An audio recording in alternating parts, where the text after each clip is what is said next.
My name's Murray Willis. I'm a member of the Kamloops Beekeepers Club and also a member of the BCHPA, which is BC Honey Producers Association. So they're kind of the head of all the bee clubs in the whole province. I've been a beekeeper for just a little over 10 years. Everybody always asks you how you get into beekeeping.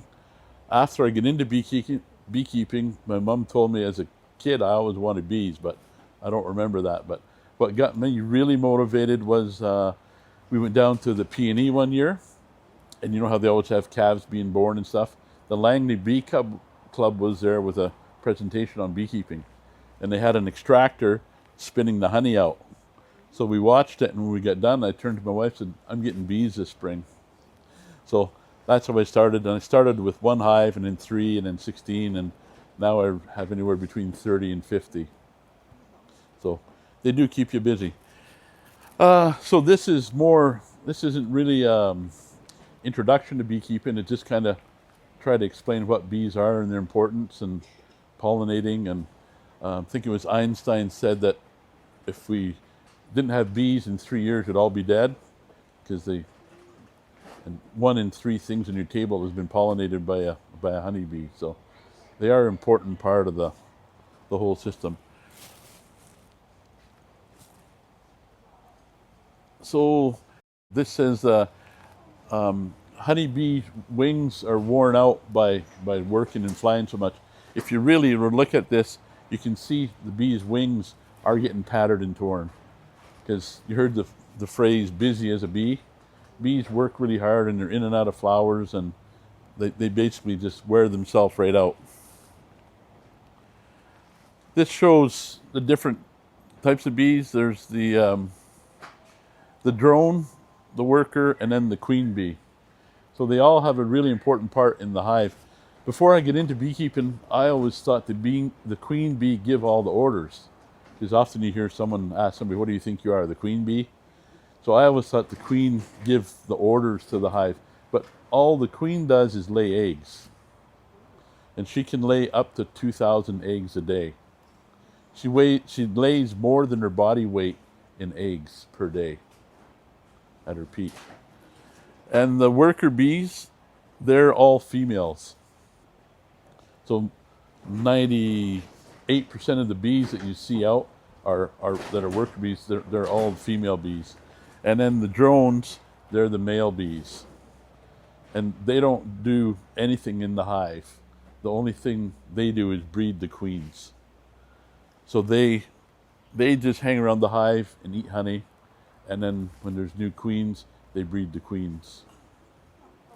So in the fall, the interesting thing about the drones, in the fall, if you go to a beehive, you'll see the worker bees dragging the drones out and killing them, because they know all they're going to do all winter is eat all their honey.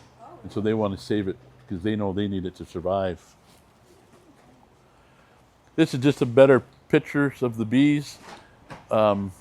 Whenever you go into a hive or showing people stuff, everybody always wants to see the queen. Here it's pretty easy to identify them, but when you have a frame of 2,000 or 3,000 bees on it, it's pretty hard to pick out the queen. You really have to look. I always tell people, look for her big butt. She has this big long tail, so she can just drop into the cell and lay eggs. And the drone and the queen kind of look the same at first when you're first starting, but the drone has a really round butt, and the drone has big eyes on top, and those are so they can find the queens in flight to breed them, because they breed during flight.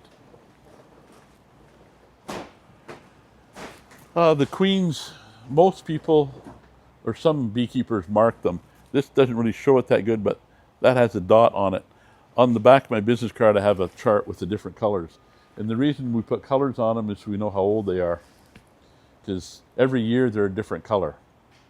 There's, I think, 6 different colors. So the odd years and even years. So you can tell how old they are by the color of them. But some of the bees that are really hygienic will clean that dot off them. They just don't like it. So that's what's happened here. If you look at that, you can see a little bit of green, but the other bees have picked the paint off, and it's just a water-based paint. This is a worker bee, and this is showing it stinging here. So on the stinger, it looks like, if you look at it under magnifying glass, it's barbed. And so when it goes in, it stays in. And when they leave, that part of their body comes out. And so the bee dies. So any worker bee that stings you, whereas a hornet can sting you 5 or 10 times, where a honeybee will sting you once and then. But this does give off a pheromone, and other bees will come to that to protect. So if you get one sting, sometimes you get 3 or 4 or more close to the same area. Us beekeepers, we always keep a knife or our hive tool handy. So when that venom sac comes out, it continues to pump. So with that barb in there, it'll pump all the venom that's in that sac into your skin. So the longer you leave it in, the more reaction you're going to get. So as soon as you get one, of course you say ouch and 3 other words, and then you get your hive tool, your knife, and you scrape it off as soon as you can. And so if you get a sting, get the stinger out right away. This shows the drone mating in midair, so that's what happens. So it's too early now. There's not many drones that have hatched out yet. But once they do, probably in another few weeks, the virgin queens will hatch and go out for the mating flights. And they go to the drone areas that are usually about 100 feet above the ground. And it has to be 20 degrees or more. And so the drones go out and congregate there mid-afternoon, and then the queens know where they are, kind of. So they go out and they fly up through where all the males are, and then the males can smell the pheromone for up 300 feet away. So as soon as a queen gets near, they take after her and she gets bred. So on her, she'll get bred by probably 10 to 15 different drones. And then she will last up to 5 years of laying on that. But then on that too, as soon as the male mates, he drops to his death. He's done. His good deeds are done. He's over. This just shows that it's when you take the lid off a hive, this is the top of a hive. So this is all the bars. And most of us beekeepers put markings on them like the H, so that'll be honey. If there was brood, there'd be a bee, or it's just because you can't remember what was in your boxes. So if you have some kind of a system, you can go in there and it'll tell you what's on that frame. The other interesting thing about the bees is these frames are probably 1/2 inch apart. So bees, and as a beekeeper, we call it reading the frame. So whenever you open your box and see this, that tells you something. When you see all that extra burr comb in between there, they're out of space in the bottom. They're trying to make more space to fill more. So if you were to go out to your bee yard and it has this on it, it's time for another honey box because they're out of room. This is kind of a bottom of a frame. So I should have brought a frame of honey. Well, this is actually brood. This is cap brood. These ones here are drone cells.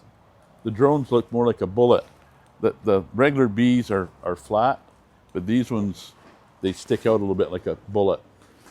And then these ones down here are queen cells.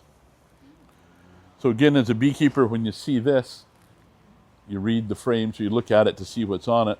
Often you see a beekeeper out there in his yard and you wonder what he's doing, just looking at his bees. Well, he's looking at the bees, but he's also looking for other telltale signs. So when you see this, swarm cells, you know they're on their way. They're going to be swarming.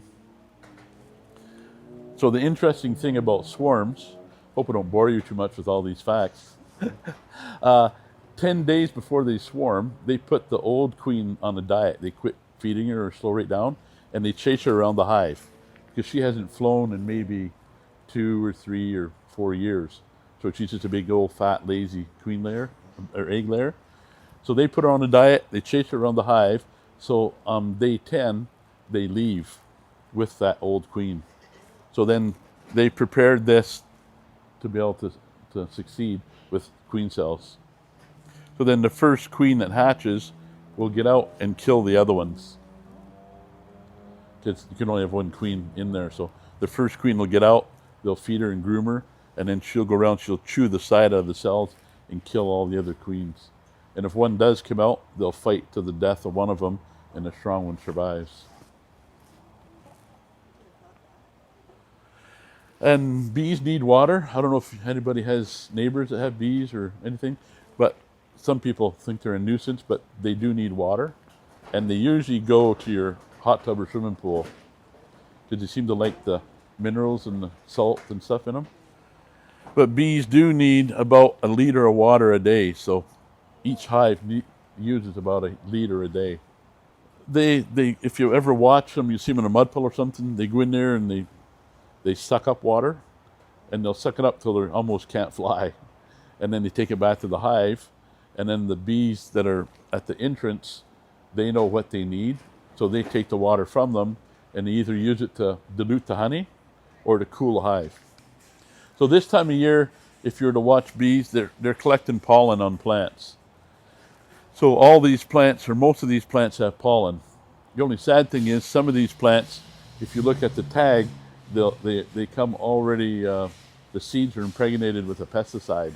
So the plants already have a pesticide in them, so that's a big killer for bees. So you kind of have to watch if you want to be bee friendly and get the ones that don't have pesticides in them already. So the pollen is their protein. Nectar is their carb, pollen is their protein. And so right now, this time of year, they need the nectar, which is the protein, to raise brood. Once we see dandelions, we get excited because that's the real big pollen source. And that's what really gets the bee hives kick-started.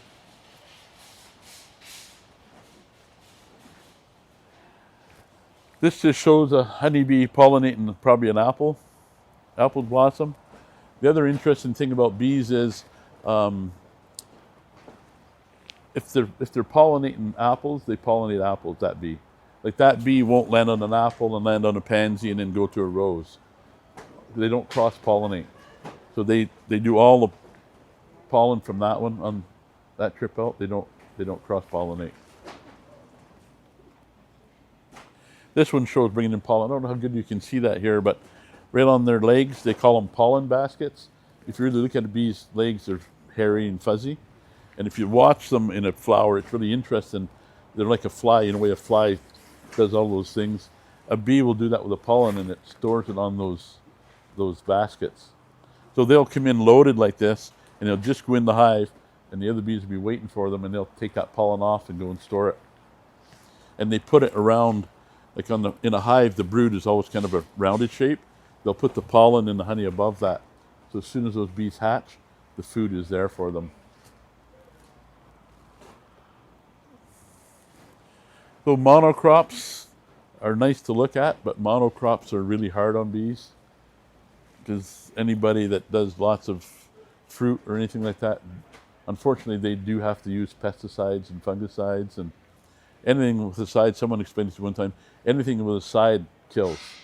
It's pesticide, fungicide, suicide, they all kill, right? So these look pretty, and that's why the Americans don't like those almond groves, because there's nothing growing on the ground. The only thing there is the blossoms. And even at the coast, the blueberries pollinators, they're really hard on bees. When your bees come off blueberry pollination, they're almost sick. Like they're not healthy bees.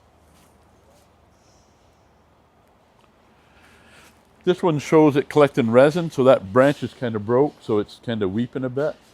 So the bees use propolis in the hive to seal everything. That's the glue. So if you go out to your hive and take the cover off, and then the inner cover with your hive tool, it'll be stuck down. I brought some propolis here. You can see what it looks like. It's pitch from trees and saps and everything, and they mix it up somehow, and that's what they use for their glue. And anything smaller than like a pen, they propolize, and anything bigger than that, they fill with wax. So if you have a crack in your hive this big or smaller, they'll propolize it. But if it's bigger than this, they'll put burr comb in there and put honey in it. They're smart little bugs. Then you come to the wasp. As beekeepers, we don't like wasps. I know they probably have an important part in the whole system, but we don't quite know what it is yet other than kill our bees. So with wasp, this year I didn't, but normally I have a yard in Pritchard with about 30 hives, and I can lose anywhere from 2 to 6 hives in the fall to wasp.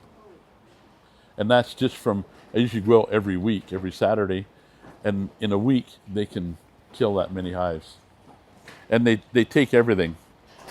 They eat the larvae, the eggs, the pupa, and the honey. When you go out there, the box is totally empty and light. It's totally gone. So we put wasp traps out now to catch the queens, because the queens are the ones that, the queen wasp bees, or wasp, they're the ones that lay all the eggs. So if you can get them, you'll have less wasps around. Or if you're on a farm with lots of equipment and no trucks and stuff around and sheds, if you can get the nest, take the nest. Unless you like wasp. This one shows the bees protecting the colony from a yellow jacket. So the interesting thing about bees, the first 2 weeks of their life, once they're born, they're nurse bees. So they stay in the hive and they nurse all the new bees coming out. The next 2 weeks of their life, they guard the entrance.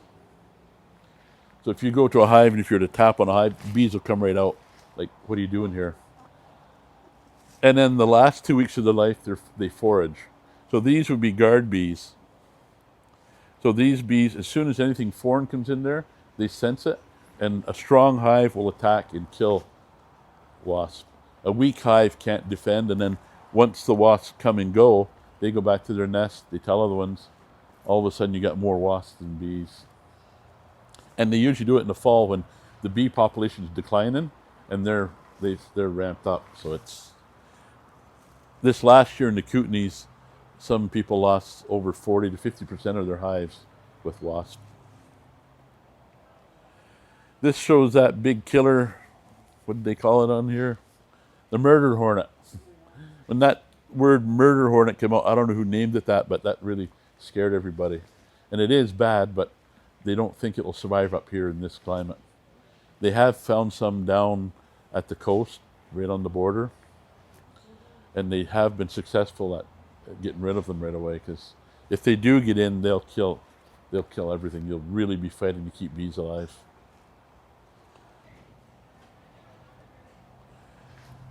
So this shows queen cells. So this is looking at a hive from the bottom. So again, this would be, if you were to crack your 2 boxes, pick that up and see this. That one's an open cell, so this is an open one, this is an open one. So that one's probably already swarmed on you. So all you can do is leave them and hope that it requeens itself. It's not too late in the season.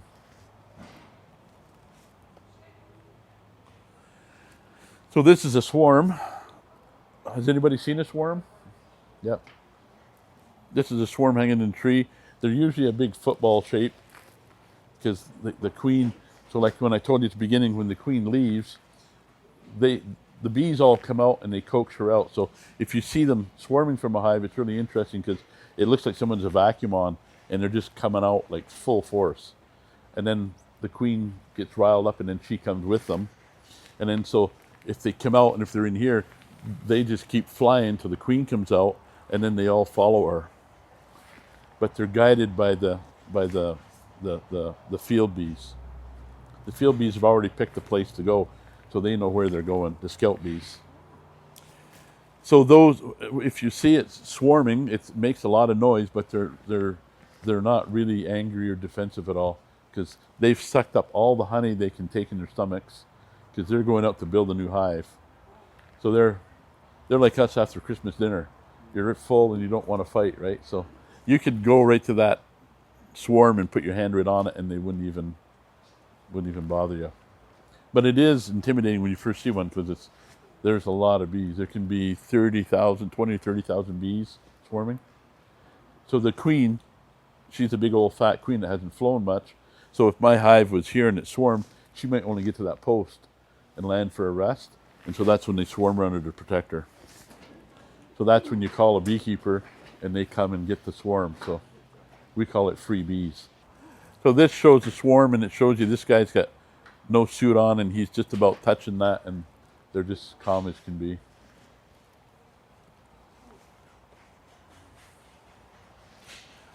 So this is a frame again of brood. So this is all cat brood. So there's about 3,000 cells on there. So once the queen gets ramped up this time of year, you get in the peak, you'll get about 2,000 bees a day hatching. So that's why they overpopulate fast. So if you're not on, if we go to our hive, if I go into my hive today and seen 6 or 8 frames like that, you're going to be in trouble, because when they all start hatching, you're going to be lots of bees. This shows another frame. This shows the drone cells again. They look like little bullets. This is the worker cells, they're just flat, and then there's a queen cell. The other interesting thing about a hive is when you read the frame, if you take a frame out and you see a queen cell like this, and it's near the top or middle, that's a supersedure cell. So they know there's something wrong with the queen, so they make new queens and then they kill that queen. But if they're near the bottom of the frame, they're swarm cells. So when you see these up top, you just leave it, because they know the queen is either running out of sperm, or she's sick, or lost a leg, or there's something wrong with her, and so they'll kill her and take her out, and then they hope that what they've left will make it survive.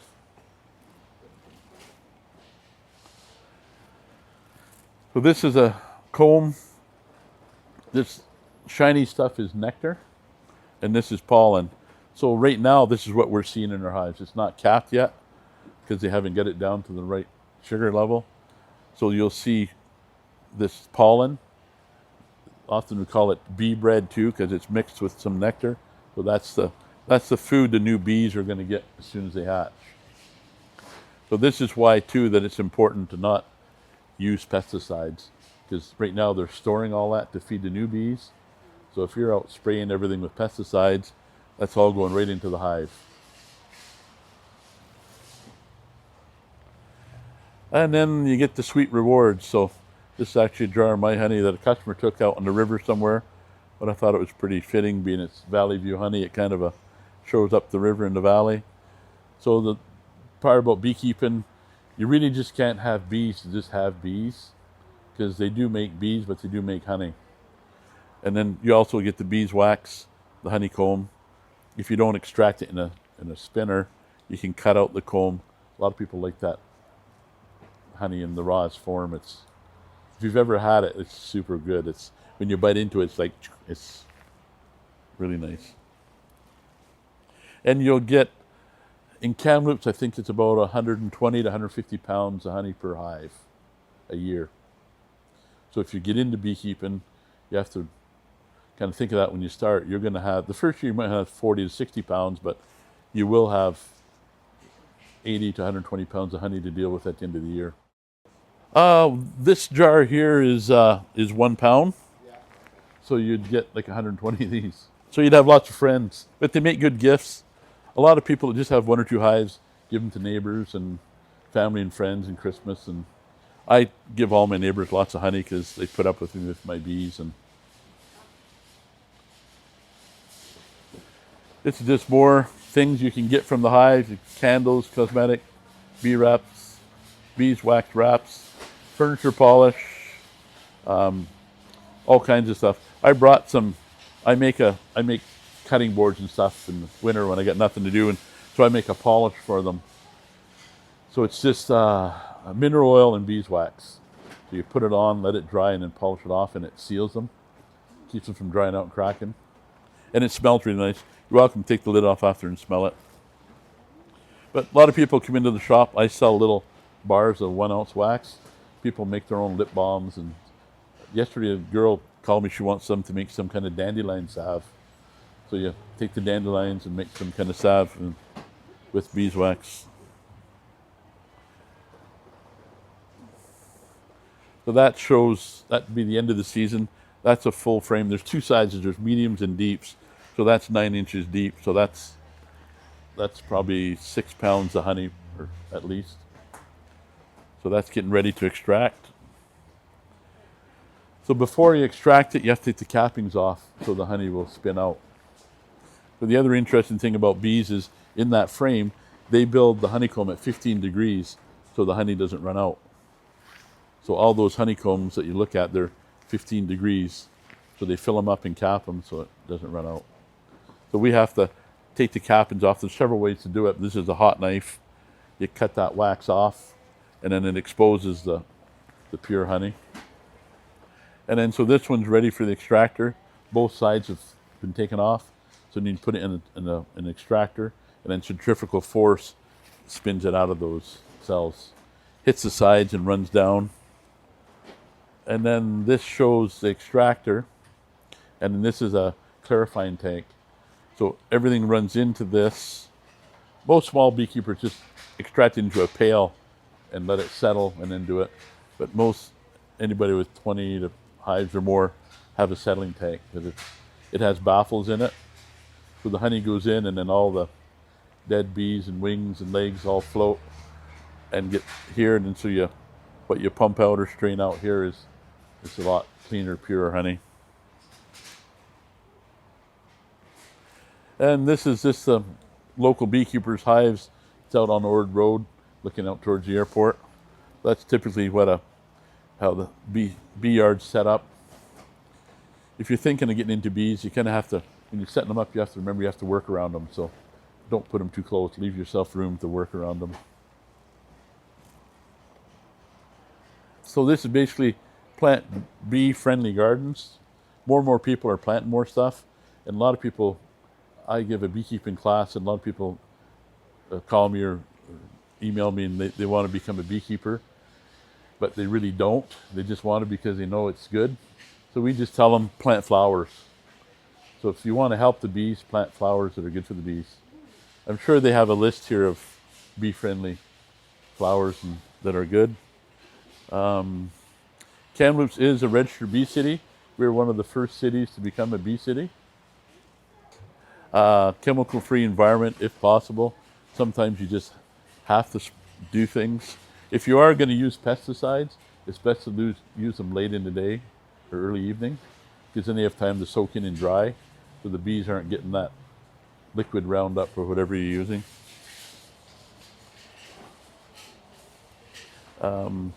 Honeybees, when they swarm, they usually go to an old hollow tree or an old building or shed and go into a wall, and so you usually don't have to worry about them. And the Kamloops Beekeepers Club they do have a website. I did bring some cards that, if you're interested at all in beekeeping or the club, you meet the third Tuesday of every month up at TRU. And you get to talk to a whole bunch of people that talk about bees.